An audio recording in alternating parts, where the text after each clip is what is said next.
Hello' guys, আজি ডিগবৰী পাণবাৰী গাঁৱত ৰাইজৰ সহযোগত গৰু উঠাই আছিলে আৰু কেইটামান উঠাইছিলে। চুৰ ধৰা হ'ল, এটা চুৰ ধৰা হ'ল, বাকীকেইটা পলালে গাড়ী লৈ। আৰু গাড়ীখন দেখিছে নহয়, ৰাইজে খেদাই নিয়াৰ পাছত গাড়ীখন চাই থৈ গ'ল। তাৰপিছত কেনেকৈ কি কথা জ্বলিলে যে গাঁৱৰ ৰাইজে চুৰ ধৰা ধৰি কৰোঁতে অকণমান পাছতে আৰক্ষী আহি উপস্থিত। আৰক্ষী আহি চুৰজনক লৈ গ'ল। উত্তেজনা পৰিস্থিতি নিয়ন্ত্ৰণ কৰা হ'ল। তাৰপাছত পানী গাড়ীও আহিলে, গাড়ীখন নুমোৱা হ'ল। তাৰপাছত ইমানেই গাঁওখনত পৰিস্থিতিবোৰ বেয়া হৈ গৈছে।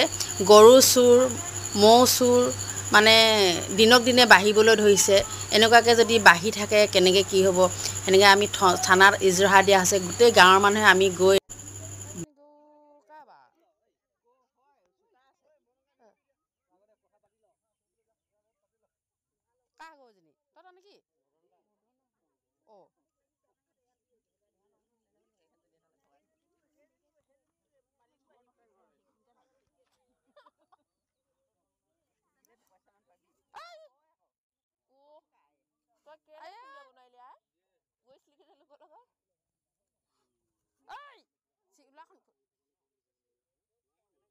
কেইটা আছিলে গৰু?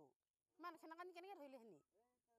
তিনিজনী উঠি আছিলে গাড়ী, এই দুজনী তাৰপৰা অজয়জনী একদম মুখতে আছিলে। পটকৈ নামি লৈ এইকেইজনী বান্ধি থৈ দিয়া আছিলে। গাড়ীৰ ভিতৰৰ পৰা উলিয়াই দিলে নে? এইকেইজনী গাড়ীৰ পৰা নমাই পিনে গাড়ী হেৰি কৰিছে। গাড়ীত উঠি আছিলে নিজে পৰিলে। তাৰমানে সিহঁতি খেদাই দিওঁতে ককা খুন্দাই চলাইছে ন?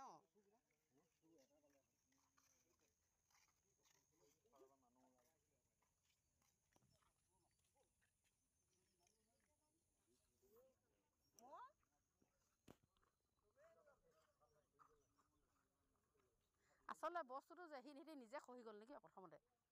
এইটো চকা চুচৰি আছে, চিন আছে দেখোন। এইটো চকা এটা চকা সেনেকুৱা তেনেকৈ বেগাইছে। সিহঁতৰ হেৰি এশ গো মাৰিলে হেৰিও বিপদ বোলা সেনেকুৱা হ'ল।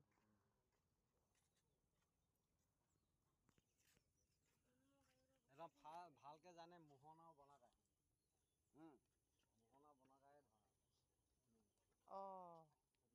মই আকৌ হাতী ওলাইছেহে বুলি ভাবিছোঁ গৈ, ইমানকৈ চিঞৰিছে দেখি। হাতী বুলি ভাবিছিলোঁ। আমাৰ ঘৰৰ ভিতৰত